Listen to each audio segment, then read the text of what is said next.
Before we begin the episode, I would like to thank our sponsor, Chin Up Goggles, the new generation of vision training. Its simplistic design eliminates downward vision, improving a player's spatial awareness, anticipation, skill acquisition and execution. The findings have been supported by scientific research in CIT, now MTU. Be sure to visit chinupgoggles.com for more.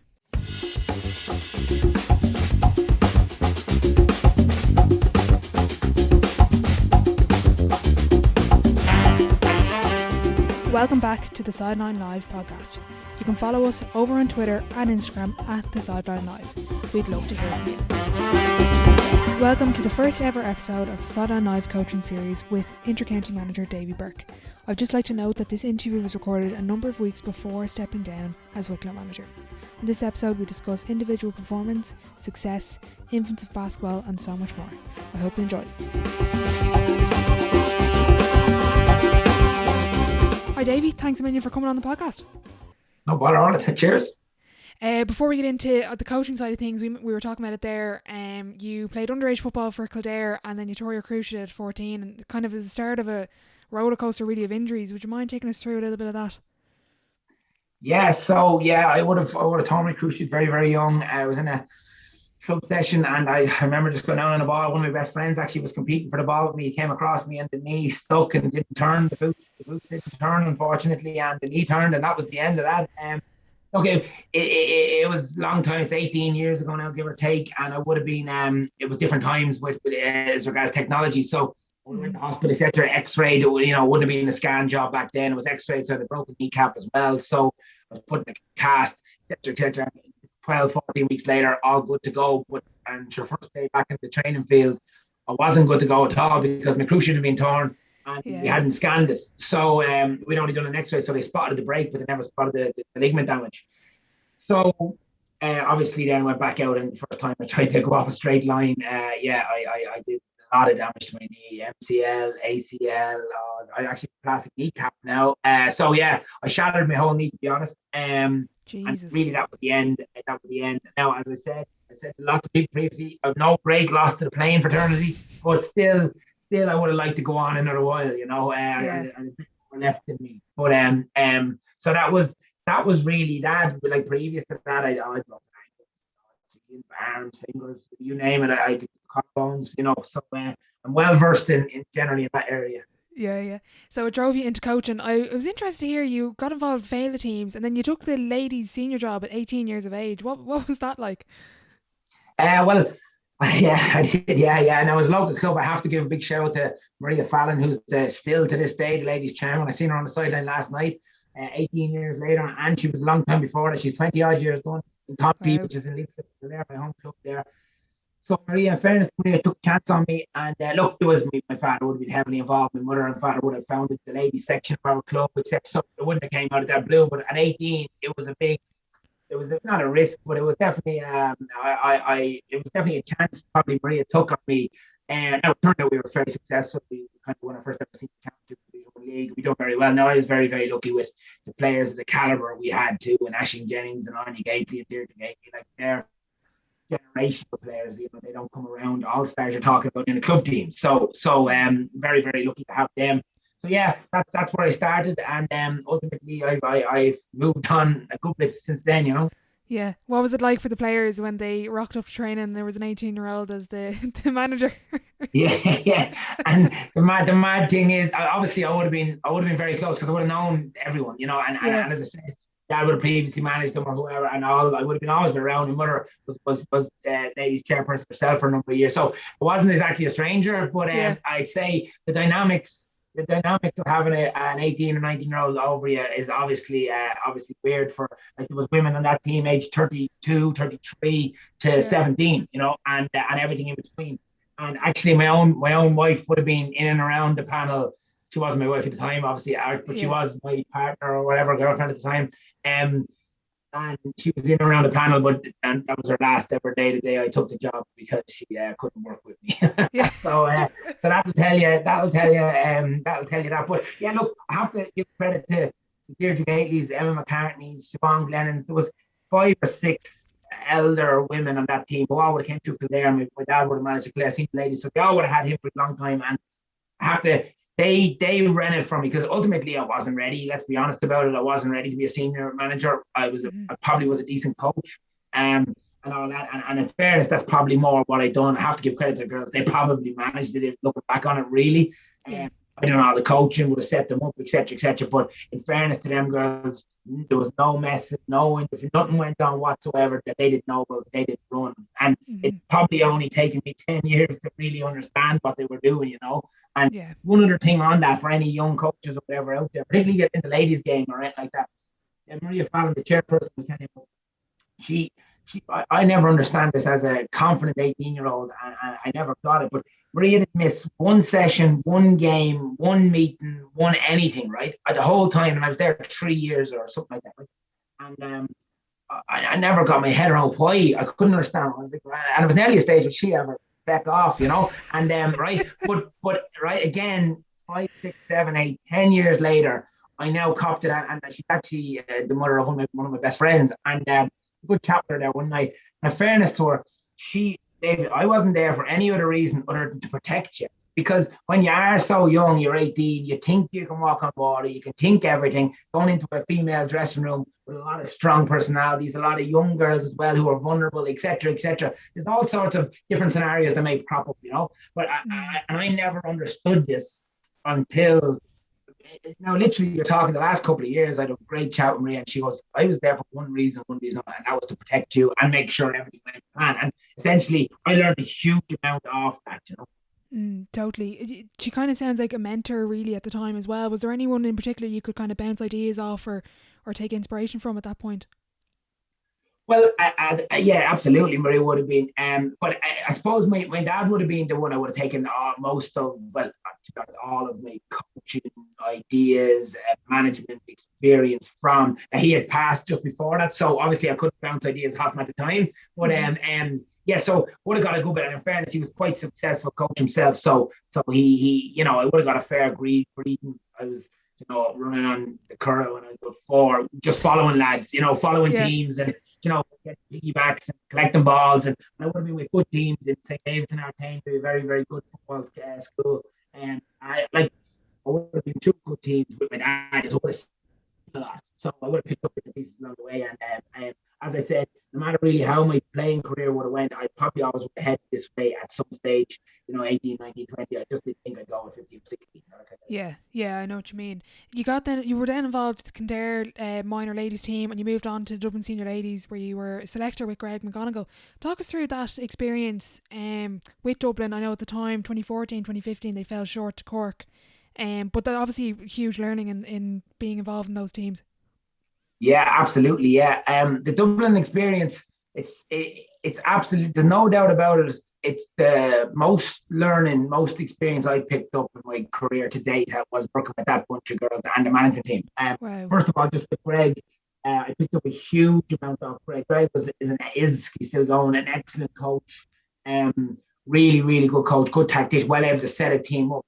And what I particularly learned of him is his ability to work with county boards, structures, club fixtures. I have to say that sort of stuff would have been a small bit alien to me at the time. You know, it's 7, 8 years ago. I wouldn't have I would have believed sure the county manager goes out, manages the team, trains the team, and don't worry about any of that crack. Whereas unfortunately, Davey, that's not the story, which I well know now, but back then I didn't, you know. Yeah. So Greg would have taught me a huge amount about dealing with personalities and county boards, dealing with clubs, etc., etc. So I learned a huge amount off that. But the playing group themselves, I've never met a better, more driven and more fearsome bunch in that group. Sinead Goldrick, Denise Masterson, Colleen O'Connor, Siobhan McGrath, Circle Furlong, like Sinead Ahern. They are serious women and serious footballers, athletes, you know, you name it, they are. I don't have the words to describe.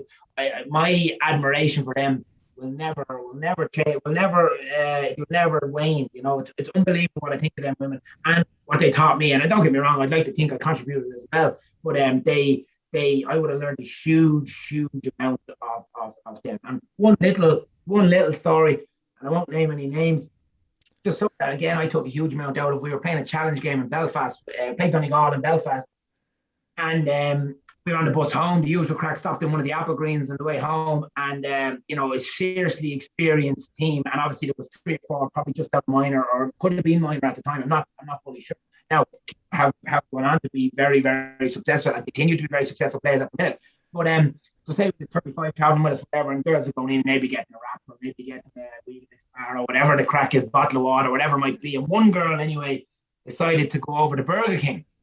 And the other 34 were, trying to eat fruit and whatever, really looking after themselves. And it wasn't just because managers were there. This is the standard. This is the culture, As I said, 17, probably 16, 17 at that age, has been brought in probably as a development player, was in the queue for Burger King. And again, management never seen any of this. And this is the beauty of all this, in the queue for Burger King. And 2 of the more senior players, who probably I've mentioned already, just walked over and a little tap on the shoulder and said, "You're in the wrong queue," and is in over here, and here's your banana, here's your apple, here's your bottle of water, and out the door, that kind of way. And for me, again, that was a massive show of leadership, strength within a group. And again, no drama, no nothing, never mentioned again. It was just, come on over here. I honestly, it's something I've taken with me forever. The best bunch of leaders I've ever seen were them. So, I think it's clear I took an awful lot out of my 2 years. Totally, yeah. You spoke about there the leadership as well. There's something I admire particularly about that group 2014 in particular, because of the game, but their resilience to come back from particularly that game in 2014 when they had it, and unfortunately they lost the game, but they just kept coming. And you could you tell that they were knocking at the door, like that success was on the way during your time? Were the kind of like were the crumbs there that you could see, right, these girls are going to win All Ireland, it's just a question of when they can get over the line? Yeah, absolutely. Oh God, look at that. Absolutely. They, let's be honest, we should have won in 2014. And I can speak for myself. I can't speak for Greg, but I would have regrets on how we managed the game out on the sideline tactically. 7 or 8 years on, I would definitely do things slightly different. But again, and I'm sure probably Greg, it's similar. But no, having said that, we didn't do everything wrong. We got 10 points up on the best team of all time. That kind of way. Like so. I'm just talking literally minor. You'd wreck your own head thinking, you can't sleep, and years later still going through your head. Yeah, exactly. So look, obviously, was there crumbs? Geez, there wasn't crumbs. There was full biscuits there. You could see everything. You could see the whole lot there. But the one thing you could also see was the age profile between, say, for example, Denise Masson, Clina, Surka. They were getting near the end.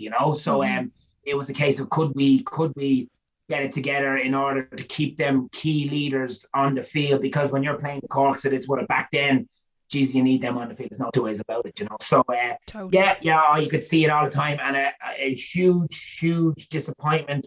Probably the single most game I've taken the biggest learning from my life was that game. 2014 All-Ireland final, in that, say, for example, you're looking around, there's people in the crowd hugging and celebrating the 3 or 4 minutes to go, you're 4 or 5 points up, whatever's the case, and all the backroom teams getting excited, run up and down sidelines, etc. And I would have taken huge learning from that you're nowhere until that whistle goes, Yeah, especially with Cork knocking on the door. You don't write them off. No. I'm interested to hear what you like, the difference really between coaching men and women. And I've listened to a couple of coaches before, but I think it's a really interesting topic because I'm involved in ladies coaching. But what's your take on it, and how did you find the big differences between the two? The differences between the two.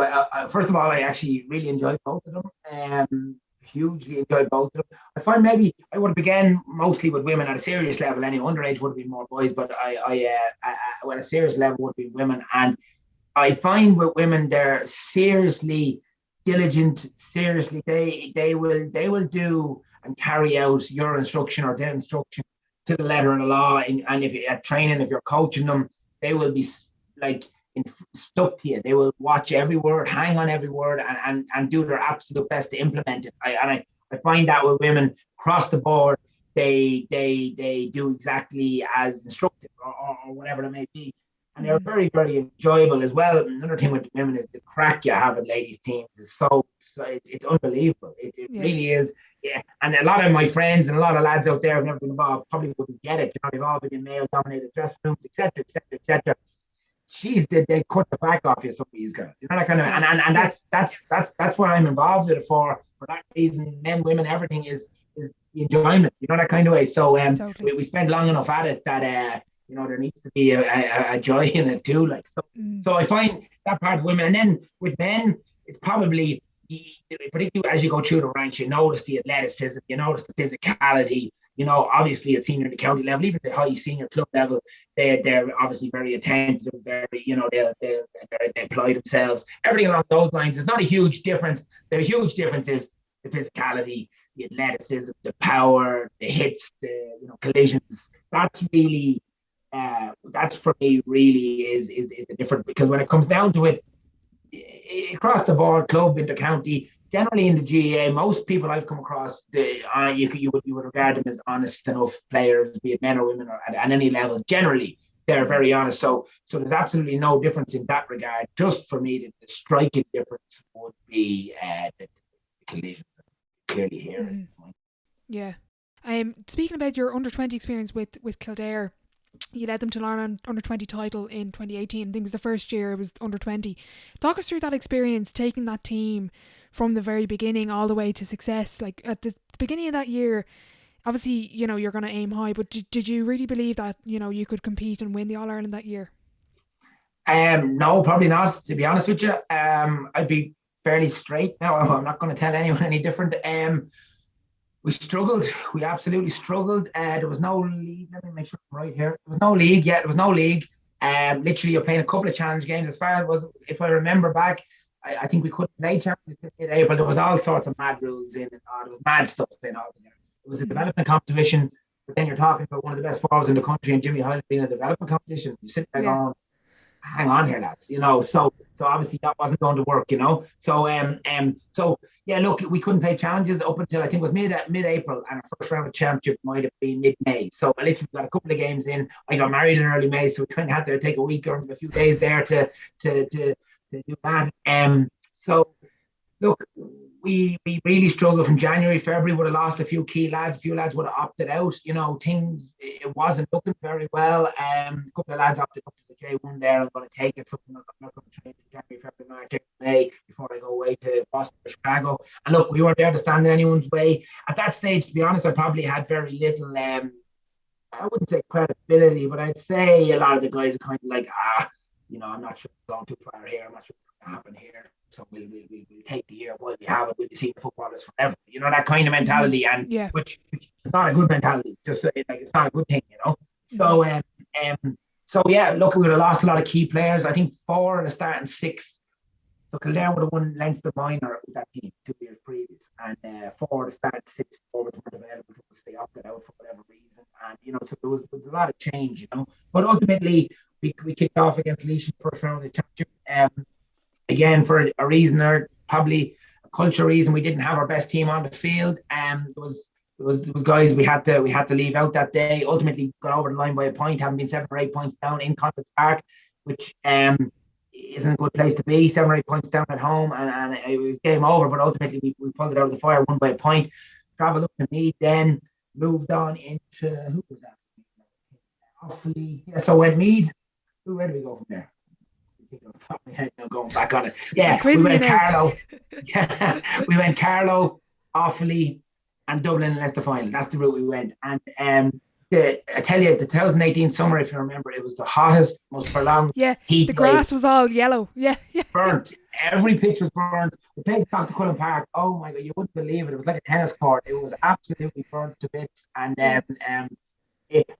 with this competition, you play Friday nights, or whatever. It was a couple of Saturday games, but generally it's midweek. So it was roast hot, and it was unbelievably enjoyable because we'd 4 seriously talented players playing with the senior team or on the senior panel, right? And we'd very little access to them, which is fair enough because that's the way it is, But in fairness to Keane, the senior manager at the time, he did drop them down to us, as much as he could. But it's very difficult to plonk 4 lads into any team. I've not trained with you, not done anything, very little plan, yourself. And then the crowd are expecting these senior players to light it up. And they don't understand. They're coming to a completely different team. It's completely alien. It doesn't matter how talented you are. No, it makes no odds. And it's completely unfair, the pressure that's put on these lads. And they're expected to light it up. And if they don't light it up, sure, look, he's a senior lad, his head's wrong, he didn't want to be there, which is the absolute nonsense. But they just find it hard to get going. But you see, it was week on week, and my God, I've never seen a team progress the way we progressed. We just got better. You couldn't measure the improvement in us. If there was drug testing, you'd wonder. To be honest with you, it was seriously now. The rate of knots we improved week to week was incredible. We probably trained once a week because we were playing championship each, Friday or Saturday. We probably done a gym session, and one pitch session is all we would have done midweek just to keep the legs right, and geez, the rate of improvement in them. Now I do think it was probably the first time the majority were exposed to high level coaching, setup tactics, awareness. I probably think it probably came through development squads and good underage setups, but more probably just that underage setups where we were trying to build run a senior setup if we could, and the whole idea we would have had, regardless of winning or losing, would be to make the transition for as many of them boys to the senior squad as seamless as possible. That was the idea. Yeah. So if for that to happen, the under-20s had to be ran at a certain level, So yeah, they really, we just improved. Big underdogs going into Dublin, convincing enough win there, and then rolled into Kerry. And look, I'll put it like this: it was a Friday night. We played Dublin in O'Connor Park, and it was a late game, so I think we got back to Newbridge. I think it's 10:30, 11:15. We literally had 4 or 5 beers each. That's all we got in, and it was home. But we did meet up to Saturday now, and probably against the county board's wishes, we met up to Saturday because we Kerry 7 days later now in All-Ireland semi-final. But I'm a firm believer, and I even had it with Wicklow, which we get onto. I'm a firm believer in life. You got to celebrate now. Whatever you do now, a victory or a target, and the Leinster Championship was a genuine target, And I'm a firm believer you have to celebrate it there and then. I don't believe this stuff, right? Whenever our season comes to an end, we'll have the few, we'll go out there. Waste of time. For me, it's a waste of time. It doesn't work. Half the lads won't show up. They have different commitments. They've switched on the club. They've gone elsewhere. But look, that kind of way. So I'd be very much of the opinion, it's here and now. So long story short, we would have met as a team on a Saturday, and we went to the captain would have his mother and father would want to put them to Cullen. A couple of hours there together, brilliant. Back on the field Sunday morning, recovery session, tactical session, roll on into Kerry, and obviously we upset the odds. I think we were long odds against in Limerick that day. Again, huge performances by Aaron Masterson, Jimmy Hyland, Brian McLaughlin, just incredible. Brian McLaughlin would have gave Stefan O'Cunbar a run around. Stefan O'Cunbar is a professional Aussie rules player now in the AFL. That tell you the level you were talking about, So hugely, impressive that day. I would have thought again, probably hit Kerry, shocked Kerry, I'd imagine. We would have played again very, very quick one for you. This was the middle of July sometime, probably 9th or 10th of July, or maybe around that. And on Paddy's Day, the 17th of March previous, we would have played Kerry in LIT in a challenge game. Oh, sorry, was it 17th of March? No, 17th of April probably. 17th of April previous, because we would have played Kerry in LIT. And now we were missing our senior players. We were missing A, B, C, and D for all the reasons above. And we didn't, probably what turns out a weakish team out in the field at the time.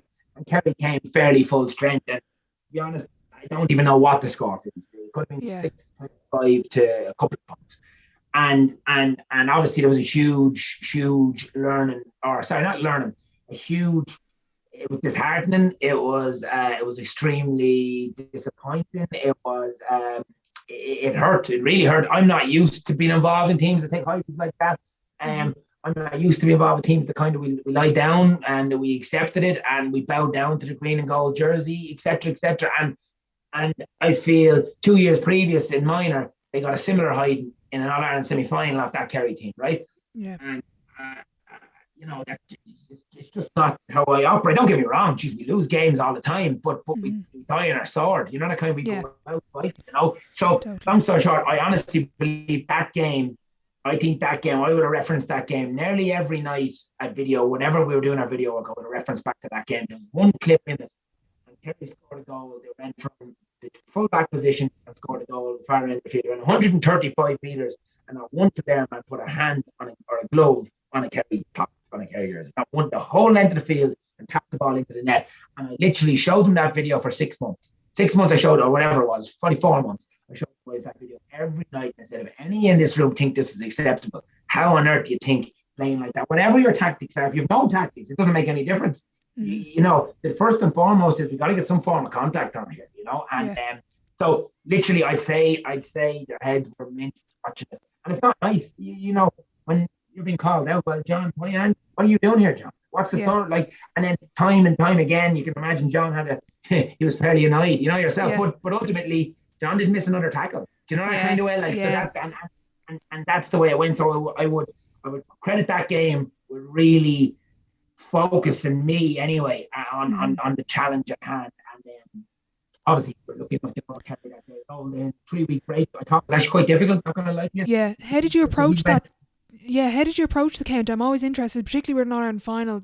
When you're dreaming of this as a coach and as a player for so long, how do you actually approach the countdown to it? Yeah, so we would have. It was a Saturday afternoon in mid-July, and the All-Ireland final was the 5th of August, the bank holiday Sunday, the 5th of August, right? So it was 3.5. It was 3 weeks. 3 weeks in a day was what it was. So we'd been playing every 7 days, training once a week. So this was now complete rewiring for us, which was difficult. Not going to lie, it was difficult. So obviously on the field, you win the game. Now we were going in as 10-100 odds, so you're not necessarily looking at All-Ireland finals at that stage. You're just trying to get the job in hand done. So obviously myself and the two lads, Decky and Ev, would have met on the field after just to put a quick plan in place. In the midst of the euphoria and in the midst of everything. And then so we just decided to leave off till Thursday altogether. So we decided to give the guys away again. We've just made an All-Ireland final. You're 3 weeks away, lads. Whatever you decide to do, if you want to go down and enjoy yourself, I've no problem with that whatsoever. Just make sure Thursday evening you're fully ready to go, So there was that end of it. So we got them ready to let their hair down, get away from the squad. We've done a hard 12, 16 weeks at that stage, So it was a nice break on that front. Then we came back to Thursday, very, very little done, a bit of review of Kerry. But I tell you what, it does give you a great time for, and that you probably need. The likes of tickets, the likes of banquets, so I in the background was arranging banquets with the county board. We had a full banquet that evening with all families and friends. It was 300 people in the Osprey, except so there's a lot of tickets, there's a lot of logistics, and our team and Aaron in the Clare office is brilliant. So there was a lot of work that needed to go in there. So it gave me time to do that. It gave me time to talk to the lads, to say, look, lads, we're 2.5 weeks out from the Thursday. That was what we were out for the final. By next Thursday, this is 10 days out. I want every ticket back. I want everything done. And I'm not hearing one more word about anything to get folks 10 clear days, because all people would love when you go out and you put your head out there and you put your neck out to say, I want to do a banquet. I want to do this. This is the way I want it done. I want to do this right. You're putting your head in the chopping board for people that you lose the game, for people to say you took your eye off the ball. You see, that's where you are, right? And I'm very, very aware of that. So there's no way that was happening. So I was making sure 10 days out, there was job done, we were fitted for the outfits. Everything was done. Everything was done 10 days out. And obviously we were training away as well. And if 10 days out, there's a full-on meeting. And it was literally, it was very, very simple, lads. We have the party arranged, we have the outfits arranged, and now it's up to us to decide, is it a wedding or is it a wake you're going to? Essentially, that's it. And that was the conversation, word for word. It was 1 minute. And I said, if I fucking hear one thing about a skinny jean or one thing about anything from here on in, lads, you'll be out of the 24 and good luck to you. So I had to be very, very ruthless and really use all my management experience there to keep a bunch of really excited young guys, that kind of way, going to Croke Park for, a lot of them would have been their first time. It did take us a lot, but there was a good management in place, and we were all kind of, going in one direction, and ultimately came to Mayo. Yeah. What turns out to be an extremely, extremely strong Mayo team today. And you look at Oisin Mullen, you look at Ryan O'Donoghue, Tommy Conroy, Jordan Flynn, they're all starting for the Mayo senior footballers. So, and obviously our lads, we probably got the better of them today. So it turns out, it wasn't a second team you were beating. There's word thrown around about Kerry were missing A and B and different things. But I tell you one thing, Mayo were at full tilt, and 5 of them are now starting for the senior footballers. So I wouldn't let anyone take it away, Mm-hmm. I'm interested as well. You mentioned some of the lads, it's the first time in Croke Park. You had been there previously with Dublin. Is there anything that you took from that experience with Dublin or their approach to the final into your preparation with the lads? And what I'm trying to think of is, like, when you say like they're 20 years of age, there are loads of stuff going on, and they're now walking into Croke Park to play in their field of dreams. Like, again, there's only so much you can control. It's really up to them to make that decision if they're going to focus. But how did you really as you said, you put the rules in about the banquet and the, don't be speaking about it. But on the match day specifically, was there anything you really put in there from your previous experience with Dublin? Well, one thing, and I would have looked a bit strange in Hogfield training a couple of times. I brought in my one of the main things that sticks out in my head, and most people will tell you this. You can hear nothing on the sideline in Croker. If there's anything 10, 15, 20 odd tower, whatever, and above there, you can't get a message in. As a manager, you can't get a message into the field, really. Your Mayor Foran is there. Mayor Foran is gone today, but back then there was a Mayor Foran who could get in to break the play. And that was a huge learning for me. I was because of my style would be, I would coach through the game, rightly or wrongly. That's my style, and my teams get used to me. So whether they like to hear me or they don't, they do hear me, and they do. There is a comfort in it too, So so that's one thing. I was like, you're not going to hear me anymore because I'm not going to be there. So I did for 3 weeks, did tone my training down, my own personal, how active or loud I was for that reason. But also, we would have done a couple of drills and games, and I would have put a condition on it. Now, to be honest, I don't have any clue if this worked or didn't work. But I was trying to condition the boys as players as well. If you're more than 10 meters apart, you will not hear each other. So you can call each other, you can shout, you can roar. Literally, it doesn't travel, right? So I would have put in conditions in games, in small little games, just that there was no talking. You had to make contact. There was no calling for balls. There had to be silent. And you had to get creative here. If I'm the ball carrier, how do I know there's someone on? And literally, they're going around clapping their hands, they're going around jumping up and down. And look, it was literally, we probably got nothing out of it, but I was just trying to make them aware that this is different. This is a different environment to play in, and I don't want you coming into me at halftime, 3 points down, going, I can't hear anyone. That kind of way is in that. I'm telling you now, you're not going to be able to hear anyone, and you got to be. So the plan again, when it came to tactical, the plan had to be so. Every man had to know his job because ultimately the instructions for the sideline is extremely limited when you get there. Mm-hmm. So whereas in Tullamore and Portlaoise and Newbridge, the message is fairly handy to get in this arena, it's not. So probably they were the biggest things for me. Messages for me, you can't really get them in a separate break of play. And for as regards to playing, lads, is you're not going to hear too much. So the plan has to be nailed on, and every man needs to know. Yeah. When you mentioned there, like, you can't get instruction on during the game. So before the game and at half time, how do you balance saying enough without overdoing it and without overloading them? Well, to be honest, if your work isn't done the previous week, you're at nothing, in my opinion, really now, really. And it's only the more I get into this crack, that the more I realise this, overloading the guys, even the Thursday before or the morning, I think you're scrambling all, to be honest. I think you're not confident, and it shows a bit of a weakness or a doubt in the management team. Don't get me wrong, I've changed my style altogether. Pre-match, there's very little, 30-second geo, maybe pre-match is all we do. But like before the pre-match meal, 2 or 3 hours earlier, we'll do a 8 to 10 minute brief, right, lads? A, B, C, and D. That kind of way, just to recap. But that's it. There's nothing new. There's nothing anything. That's it. And then they go into the lesson, whatever it might be, and we do it. Literally, they'll be ready to go. And more than likely, a player would have done it anyway. And I'll just say that stuff. There'll be none. Yeah. Even the Thursday, the Tuesday, you're literally just recapping. Really, you should have, for a big game, some form of camp or some form of something done previously to that, where the information is sown, the message is given, the plan is executed time and time again, and from then on it's just you're just rehashing, and that it's repetition after that, and just re-sowing the seed, really, But anyone, you're scrambling half time as well, to be honest with you. Short and sharp, a couple of messages. If you're lucky enough to have video analysis at half time, live stuff, lads really enjoy that. Look, John, this didn't work here, we need to do this, or that wasn't part of the plan, will you take that out, or whatever it might be, push up on this kick out, we'll concede the ball to him, whatever you're thinking, that's a huge strength to have, and a huge plus to have for some teams, But again, in general, I think a lot of the time, the more experience I get, I think less is more on game day, to be honest with you. Mm-hmm. You spoke there about getting the messages in beforehand, and as you said there, getting the message in before game day. So when you take a new team like Wicklow, what's that first session like with the team? What do you go through? What are the priorities? And I'm kind of mainly focusing on a first pitch session, really. Yeah, so exactly. Probably there's all, long before that there would be meetings and all that crap going on, long before your first pitch session. It could even be gym work because you're talking 30 winter months or whatever, Yeah. So, but first pitch session, I to be honest with you, it'd be a block in general now in normal times. So when I came into Wicklow, it was normal times, as in your season was the normal season for all. Pre-COVID. Yeah, pre-COVID was county teams were training in October, November, December. McGrath around Cup starts in January. That kind of crack, that's what we were. So we would have came in there October, November time, and Fieldbrook. To be honest, it was the S&C coach running the whole thing under my guide. So we'd sit down, we'd map out a 6-week plan. Obviously, we wanted to get the boys from A to B, conditioning wise, fitness wise, and so that would have been done.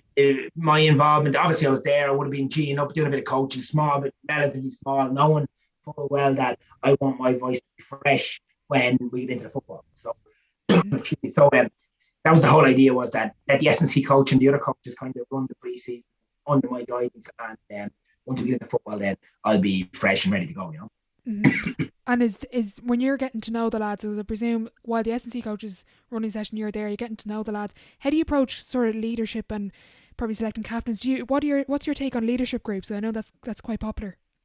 Yeah, absolutely. Yeah, we'd have a very, very, very, in my opinion, strong leadership group in Wicklow, very experienced guys.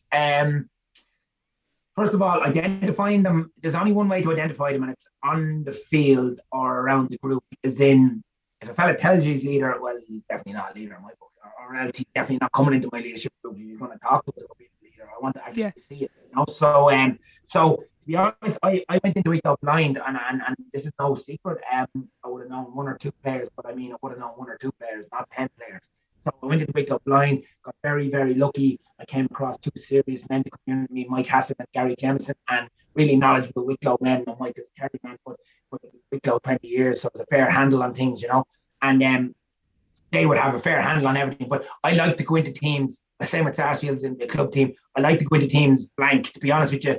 I don't have any allegiances, no loyalties, and if you're the best player, you're the worst player, well, best of luck to you. And that's the way I kind of approach things. So ultimately, it doesn't take long to identify leaders on the field, and that's not your best player.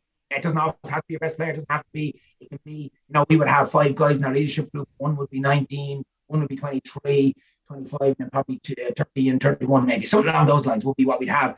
I like to get a good mix across the board, because the 31-year-old, let's be honest about it, the 31-year-old doesn't have a clue what's going on in school, and we've 2 lads in school, that kind of way. So I need a 19-year-old who's left school last year in his first year of college. He can interact with them. He can talk to them. He can understand the pressures of the leaving cert. The man can't even. The man probably don't be intercert. That kind of way. Like that's what you're talking about. Like So yeah.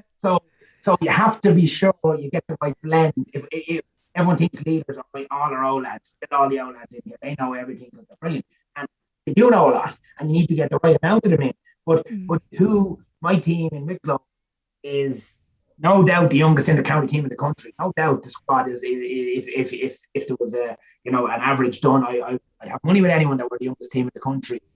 So what's the point of me having all 30-year-olds, talking to a rake of chaps, as they call them in Wicklow, that kind of way. So you just have to be conscious of getting the balance right. Captaincy, for me, there's one rule with your captain: he has to play. So that's the one rule I have with captain. He has to be non-negotiable if he's fit. If he's fit, not injured, right? Okay. He has to play, or she, or he, it doesn't matter. Whatever it doesn't matter.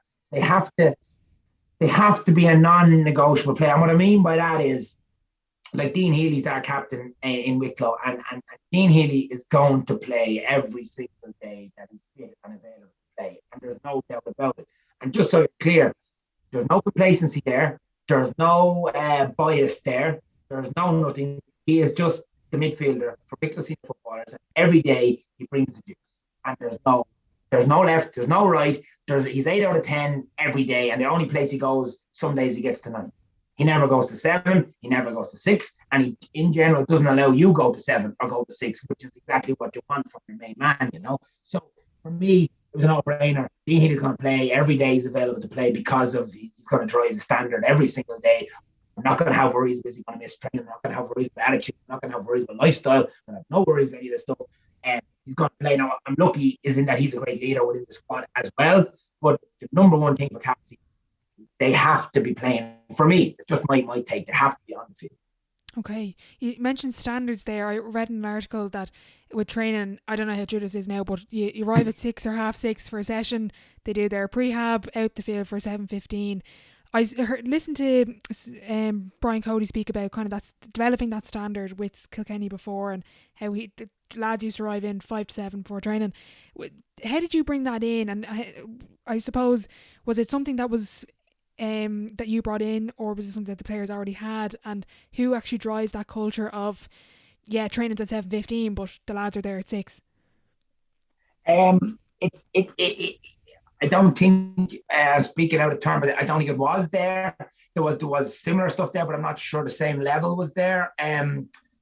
I honestly, personally believe as manager of the team, you have to be first there. 90% of the time, there's obviously nights when shit happens to us all. But I honestly believe as manager of the team, you set the standard, you set the tone, and you got to be there, doing your own work, be it video work, be it meetings, whatever you got to do, set your team up, plan your session. You need to be first there to do it. And these players are very intelligent. When they're driving into the car park, he's here again, he's here. Geez, I'm used to being first, I'm not first anymore. It nearly becomes a competition. We're competitive animals at that level. And geez, he's not beating me the next night, I'm going to make sure. And you'll find I would have been slightly frustrated at times with timekeeping and different things, throughout the first year particularly, and ultimately took me to act on it. And if a fella wasn't there on time, well, he didn't feature or he didn't partake in training or whatever it needed to be. It's something I'm very, very serious on. And ultimately, you'll find I went from being in the car park on my own for 20 minutes, 30 minutes. Initially, you'll say, and me and the kit man, I have to give credit to the kit man, he'd be there too. But now I'll be in a queue. There'll be 2 or 3 lads ahead of me every Monday, Tuesday, Thursday, putting in the Ballinkill without a shadow of a doubt. My centre back Niall Donnelly will be there ahead of me, no doubt in the world. So that's a little competition. And don't get me wrong, not artificial. We've never spoken about this, but I mean, okay. I know where they're at now. They know I'm watching that. They know, because time and time again at meetings, particularly in the first year, I just throw out, where were you, or what's the story here? And no one really wants to be in that position. So really, truly, I think it starts from the top. You got to practice what you preach. Don't tell people about it. They'll see it. They'll see it very quickly, and they'll know what's expected of them very quickly. And if they don't, well, act on it. And once you act on it, you'll find, it comes in. Yeah, exactly.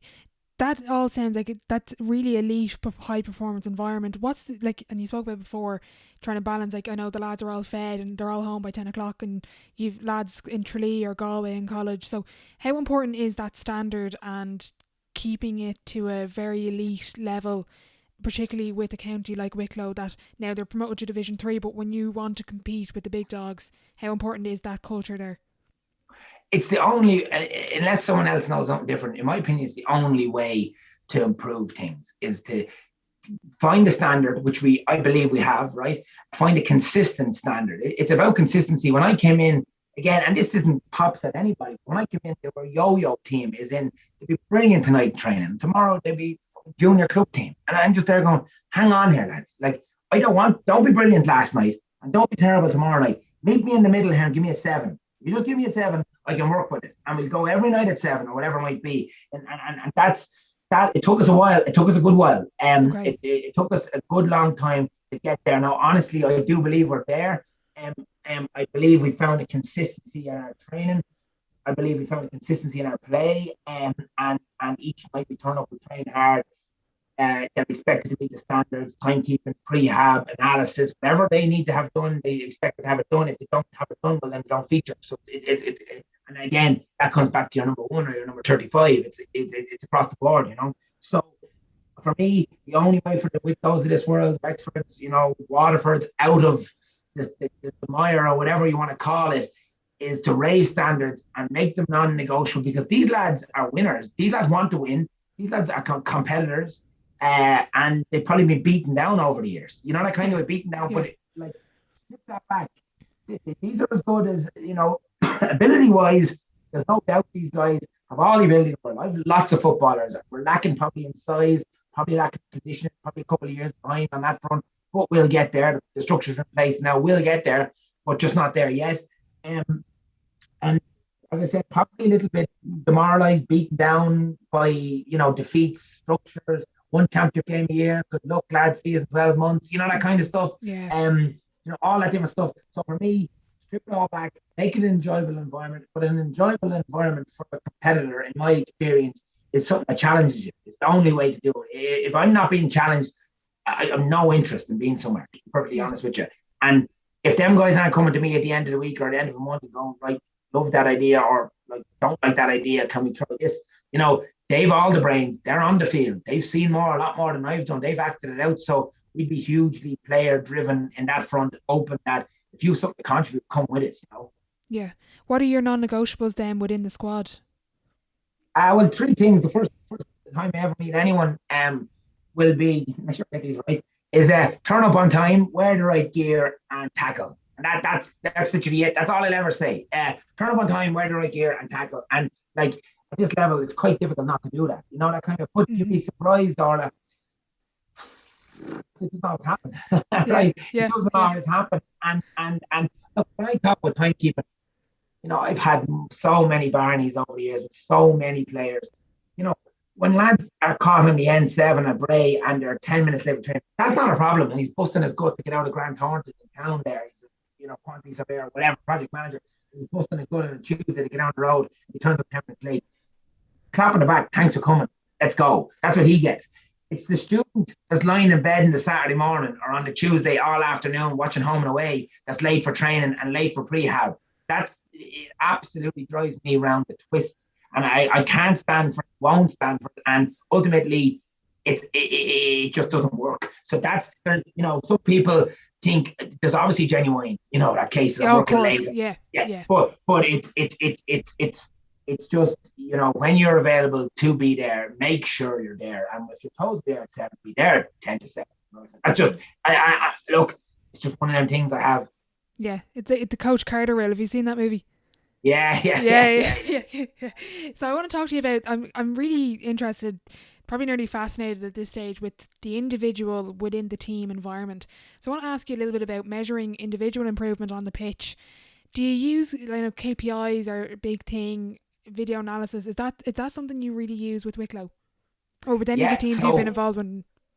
All the above, video work, GPS now, individual stats, you name it, like, you know, like individual stats, for example, is, you know, could be anything from possessions, positive possessions, scores, assists, kickouts won, kickouts lost, turnovers, tackles. So you could have 10 columns now, just so clarify on, they say I probably do have 10 columns per player after every game, right? Okay. Players don't see that every night now. As in, I won't distribute that every night. I'll probably pick and choose when I'll distribute. As in, okay. I don't believe they need to see it every night. It's more for my benefit and probably to wreck my own head, to be honest with you, right? So it's players don't need to see that every night. But now they'll come banging your door down for it a lot of the time too. But in my opinion, every night they don't need to see it. So I'll have, say, and as simple as that, you know, if you're a ball winning midfielder, or, you know, you're not either winning the ball clean or catching the mark or breaking it positively for us, or whatever the plan we may have, well, then ultimately we'll pull them in and we'll have a range. We'll have a range from, right, here's the stats that say you won 4 out of 7 kickouts the last day, whatever, right? Whatever it might be. You broke 3, we only won 1 of them, whatever this might be, for example, right? And then we'll also go, right, now we'll sit down and watch the video analysis here. This is the 7 plays. What can we do better? And talk through it. You know, you have to talk through with them. This isn't a pointing job. I never caught a mark in my life, you know, so I can't tell a 6'3" midfielder how to catch a mark, but I can try and prove the guy, you know, that kind of way. So essentially everything, GPS at the back, what distance is he covering, you know, what meters per second is he covering, high speed meter is very, very important. Can they repeat it? You know, there's, in fairness to players now, I feel a bit sorry for them. There's no hiding place anymore. Literally every time you're on the field, that little black box is on your back, and there's probably some fellow with an iPad or a couple of iPads, somebody looking at you, you know, that kind of way. And ultimately, there's no more hiding. I don't believe, unless I haven't found one yet. Anyway, there's no real more hiding in training and in games particularly. So it's hugely important. And again, there's days I pull in Johnny, the centre back, and he might have terrible stats. He might have terrible GPS. He might have played very poorly the day before. And you'd be ready to get stuck into Johnny. And then he might come in with the head down and, you know, he might be like, you know what, throw these all out the window and find out what's actually going on with this fella here. You know, that kind of way is in, if he's, as I said, 7 out of 10 every week or whatever he might be, very consistent performer, and he fell off a cliff yesterday.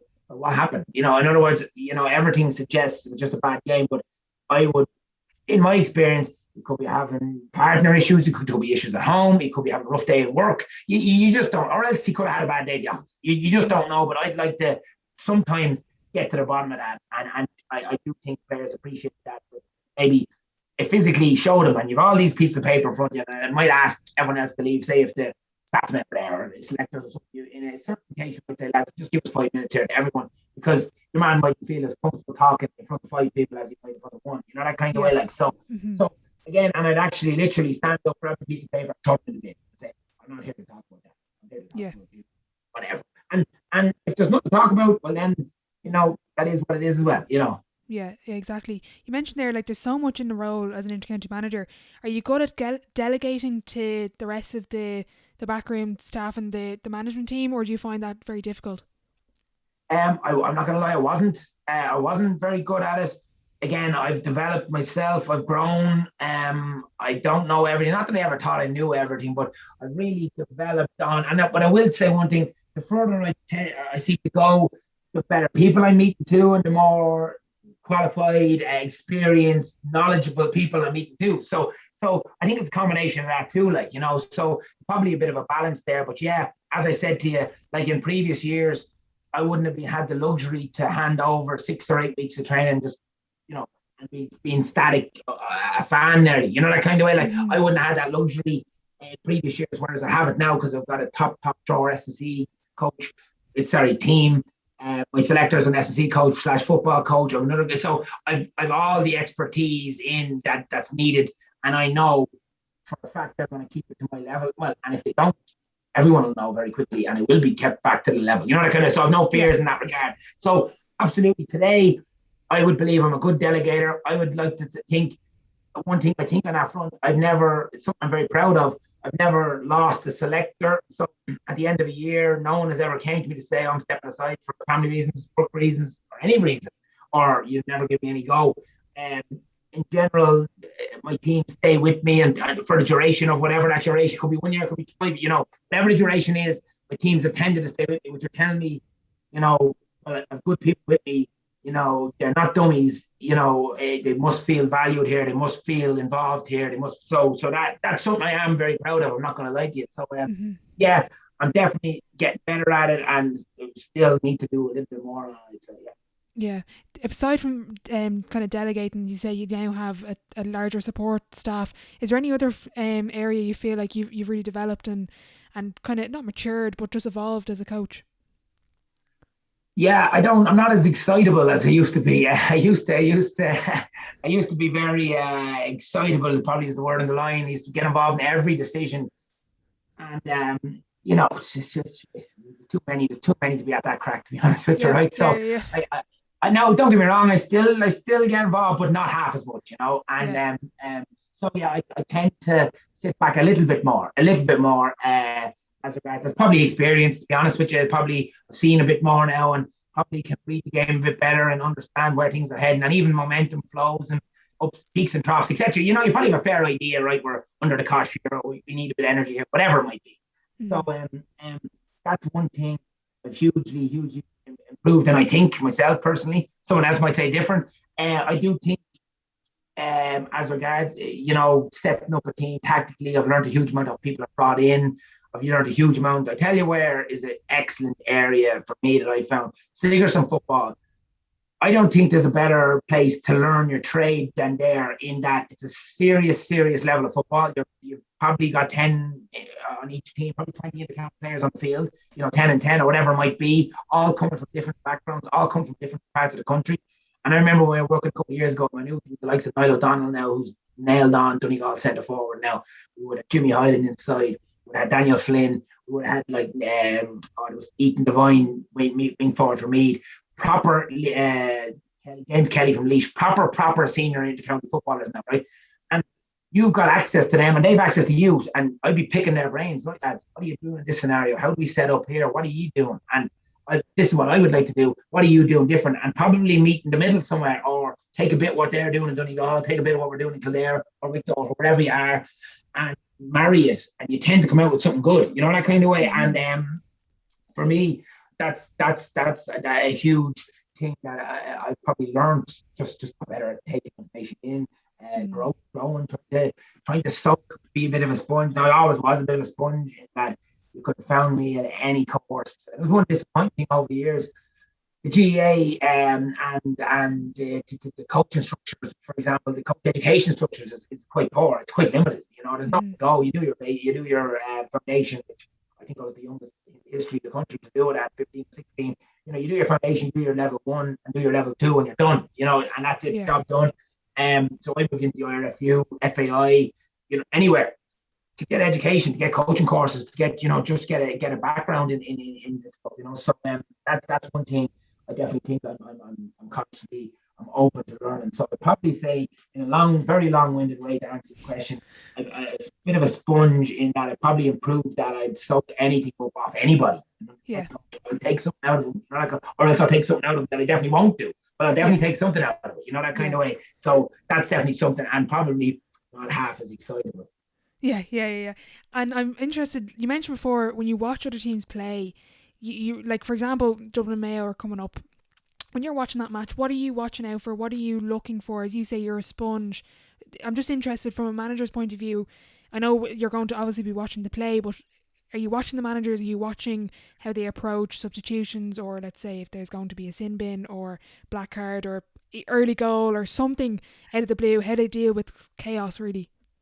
Yeah, and you hit the nail on the head. It's chaos. Like championship football at senior and county level is chaos, and Dublin Mayo is absolute going to be chaos. The most intriguing game, regardless of what happens, is Dublin Mayo, because Mayo are the one team that's constantly and consistently challenged Dublin every time they play them. Even last year with a very, very young team, they still challenged Dublin, So absolutely, to be honest, I won't have a huge amount of interest in what Horan or Farrell are doing on the line, not that way.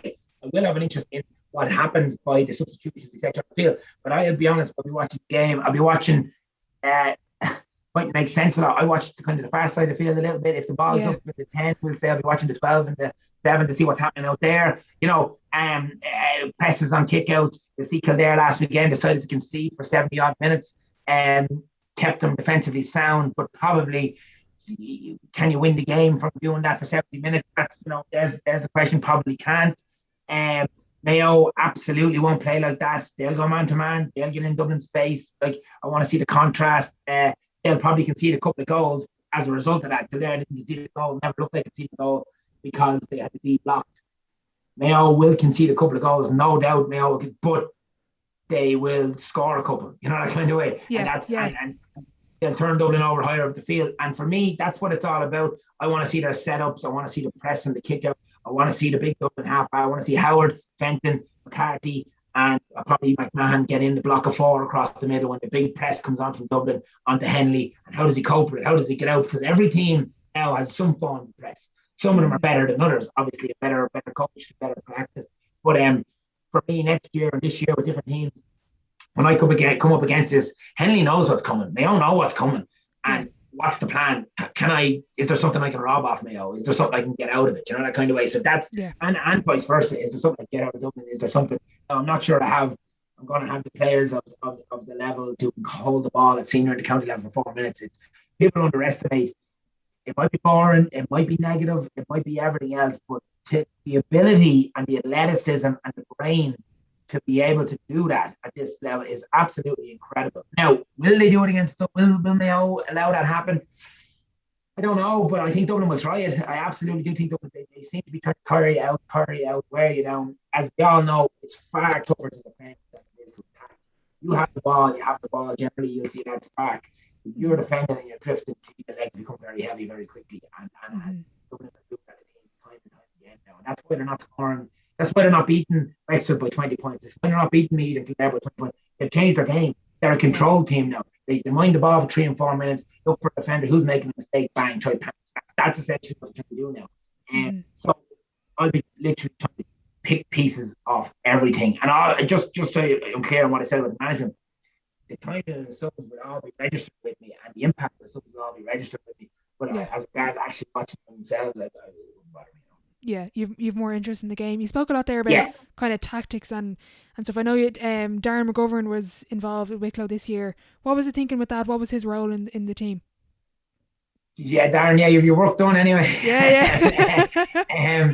Yeah, Darren is in with us. Yeah, Darren's Super League basketball coach. Excellent. He's in with the Irish under 20 ladies team, I think, as well. I think it He's is, yeah. Excellent coach. He probably has forgotten more about attack play than I'll ever know. To be honest with you, that's not me making it up. I would be a defensive-ish minded coach, and Darren is an exceptional attack coach. Really, really. And I didn't know him from Adam. Done a bit of digging. Was looking to add something new in year two. Year two can be tricky for a manager. Can get stale very quickly. Things can happen, So I was trying to avoid that. I was looking for someone quality and a professional coach. Or I know he doesn't have a job, but he's a professional coach at the end of the day. Was what we thought might be an answer to give us an edge. And to be honest, probably didn't get enough out of it the way the season fell and different things, but the glimpses were there. And the individual one-to-one coaching and even the group coaching he would have done with the lads was savage. I have to say, I learned so much off him. And even the biggest compliment I could give Darren was Shawnee Furlong would have said to me, who's stalwart, full forward, would have said to me, I've been doing this stuff all my life, but it's the first time I've ever been coached it. It's the first time I've ever been coached it, but I've been doing this all. And he would have said, and his own words would be, because I've no pace, I had to find the yard. Where do I find the yard? Separation, etc., etc., etc. Using what your mother gave you, i.e. your arse, etc., etc., that kind of way. And so Darren would have brought in all that different stuff in tight spaces, working in blankets, different things, just creating space, which essentially basketballers have to do in every play because, the paint is full every time they attack. So they have to break it down. And so, yeah, the thinking behind that was add something attacking-wise, which, to be honest, Mike Hassel was a Kerry cornerback. No good at attacking, but a very good defensively minded fella. Gary Jemison was Wicklow fullback. No good at attack, but good at defending. And Davy Burke was no good at football, but I can know how to defend. So essentially, we had enough in year one, but in year two, there was definitely a bigger focus needed on moving forward, I'd say. Yeah. Out of interest then, you spoke about there like space and as you said, like basketball, such a confined area, you have to make the space, but interested in kind of scale of Gaelic football, do you think there's any particular underrated skill that we're really overlooking, whether it's players or coaches at the moment? Well, I do think coaching, and this is not related to me or my setup, I do think the coaching has gone to a different level. I think it's phenomenal, the level the coaching has gone to, just from watching. Geez, you watch next Saturday and Sunday's games. I can't wait. I can't wait for them two games. They are going to be savage spectacles. It's so intriguing, as I was saying. They're going to be. You have to be there as well. The telly's not good anyway. You have to be there to watch the matches, to watch. The transition play. You have to niggle off the ball. Are they conceding? You have to watch everything. So you have to be there. I think the coaching, perfectly honest with you. And an example of that is Rory Began and Niall Morgan last Saturday or Sunday. They're blocking spaces miles up the field, tackling. Began nearly scored at one stage. All the Began getting a massive turnover off Matty Donnelly. The game has gone to a different place now, and I just hope the public, the general public and the general fan appreciate and understand that for Monaghan and Tyrone to put on that the last day, while it wasn't swashbuckling by any manner of means, but it was a seriously intriguing game for someone who got what was going on, that kind of way. And the game of chess that was in it, and the coaching element, and the hours and hours and hours that went into that. So that's the first thing I'd say. The second thing I'd say is the skill levels now has gone through the roof for players, and that's just practice and time. And one thing for me, I'll go back to Dublin here. The skill execution is absolutely top drawer, and it's what separates them. There's no doubt in my mind it's what separates them from everybody else, right? In that the ball goes to chest, the ball goes to hand, or the ball bounces one in front of them. It doesn't drop too low that they have to break stride. It doesn't go up too high. It doesn't go behind them. It doesn't hit. It goes where the ball is intended to go. So that when Con does his cut back, you see goal after goal after goal coming from a Conor run to the sideline, cut back, loses defender, Kilkenny's puts the ball in left or right hand. It doesn't make a difference. They've all got two hands. They've all got 2 feet. Whereas if you look at it, I wouldn't say majority, but a lot of footballers have only one hand. They can only hand pass with the right hand, only hand pass with the left hand. They're going to kick with the left and kick with the right. Whereas the top players have both and seamless. If the top players are hand pass or kicking off the left or the right, it makes no odds. You wouldn't know what they're at. So for me, execution the skill execute in the tight spaces now we're dealing in, because there's generally a sweep or a blanket, some form of defensive setup in place that to execute perfectly and on the money every time. That, for me, that's a skill. And people just think, oh, it's a hand pass, he has to execute it. Well, you try execute that hand pass at that pace in that small environment, with two defenders trying to bait you, that kind of way. It's serious skill for me, Yeah, you spoke about there the skill wise, and you mentioned Dublin, they're All-Ireland champions. Everyone is everyone's just chasing them. Being honest, that is because they're All-Ireland champions. But if you look at the good players and the great players and the good teams and the great teams, mentality wise, standard wise, what do you think separates the good from the great? I think probably culture, standards, in that they come back time and time again and don't let anything drop. That, to talk about Dublin again, and not to harp on about them, but it's phenomenal what they've done. It really is phenomenal. And to repeat it, is it 7 or are they going for 7? They've won 6. Is that going right? For 7, yeah. Yeah, going for 7, right? So they've won 6. To win 6 in a row, you look at any club team that wins, say, a county title, or say it's the first time you win a county title and you're going into a Leinster provincial run. 9 times out of 10, I can nearly promise you that team will be beaten next time out, because they'll probably have a big lash up afterwards, right? The heads will be all wrong, and it's bonus territory for them. That's generally what happens, right? And they'll get knocked out early on. It's the season campaigners in Leinster, the Roads, whoever the Dublin clubs that come through, who've been there, done that, know how to do it and go again. And that's what separates them at that level. But at the top level, for Dublin to have the hunger to go winter after winter after winter, to go again when they've won All Ireland, 2 All Ireland, 3, 1 All-Star Player of the Year, it's incredible. And there's no slip. Now, people are saying there's a slip now. Let's see Saturday week if there's really a slip. Have they really been tested today? Probably not. So they have gone day after day after day without slipping one iota in the standard. And I think that's the difference. The mental strength of that is savage. It's incredible to go and go again and keep that hunger and keep that going. And you can say, look, they've a conveyor belt coming through. But how much underage are they really winning in Leinster? How many All-Irelands under minors? 21 are to win it. Not the minor, no more than anyone else. So the standard, repeating it and consistently performing and training to that level, it's frightening. It's frightening. And that is where, in my opinion, nobody else is. Well, no, I don't even think it should be nearly a fact. There's nobody else at that level. You might catch them, Kerry might catch them, or Mayo might catch them on a one-off. But will they go back to back? Will they go again? Or will they have the hard winter celebrating and ultimately fall away next year? And that's for me is what separates the top lads, is being able to part, everything so mentally strong that we know what we have to do here, lads, and this is what we're going to do, and no one's getting in the way. And I'm sure there's casualties. I'm sure there's a lot of guys who want to, don't want to do it again and don't want to go again. And from the outside looking in, I imagine it's just, well, there's the door, lads. Good luck, Yeah, totally. I'm going to wrap it up with the Sideline 7. It's the same 7 questions at the end of every podcast. Question 1, what is your favourite quote? Cowards can fight when they're up ahead. The uphill grind shows a thoroughbred. Oh, wow. Who was that? Who said that? It's a poem. It's in some poem. I just use all the time. Okay, brilliant. Best sporting event you've been to? Heineken Cup final. What is there any particular event you want to go to? Oh, Super Bowl, absolutely. Super Bowl. Yeah. Is it for the game or the halftime show now? And probably the tailgating too, to be honest with you. Biggest setback or challenge so far in your career? I haven't had a huge amount of them, I'm not going to lie. Defeat this year was incredibly tough to take against Wexford. I thought we progressed on. I believe we progressed on, and ultimately we fell short. It hit me, and it's still hurting me. Mm-hmm. Kind of on the flip side then, a bit more positive, your biggest achievement on or off the pitch? My biggest achievement off it is probably the little lad that's in the next room. Probably on the field, your home county Kildare, I suppose, in 2018, probably win the All-Ireland Day, first time in a long time. I think you'd have to put that one. Was that the most enjoyable time of football, or is there any particular standout team or period of time?